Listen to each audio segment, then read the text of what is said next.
विजय जनता दल माननीय मुख्यमंत्री गोटे एजेंडा विकसित ओडिशा और विकसित ओडिशा ए निर्वाचन में संबलपुर आरंभ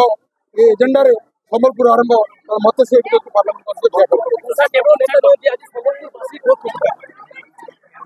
पाद तले संबलपुर बासिंद पाद तले शह शह नमन हजार हजार जनता जो भाया मत स्नेह देते मत लगुन जमी मो घरे मुठे लुहा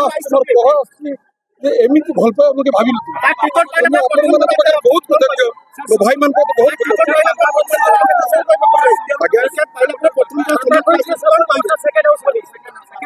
बाबा ये पाठ पढ़ी मोर पीसी थे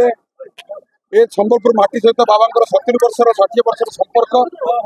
आज मत लगुच मो घरे मुझे एवं टिकेट माननीय मुख्यमंत्री देते मुझे बहुत बहुत धन्यवाद दूसरी मत से योग्य विवेचन कर संबलपुरवासी भरोसा कर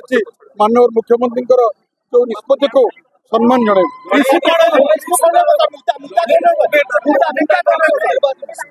माननीय मुख्यमंत्री सब गोटे कथा कहते जे मोर ओडिशा एक नंबर हेले सब खुशी होती आज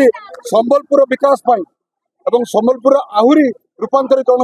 मत ये ठिया कर मुख्य एजेंडा अच्छी संबलपुर पार्लियामेंट अंचल के रूपांतरण एक नंबर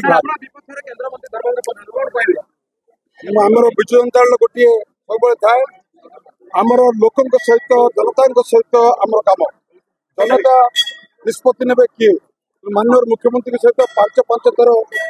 ठिया से माननीय मुख्यमंत्री ठिया तेणुक सामने किए ठिया से कथा के डिसाइड करनी भावी ना माननीय मुख्यमंत्री क्या निष्पत्ति नहीं ओडावासी विशेषकर संबलपुरवासी सब सम्मान करते।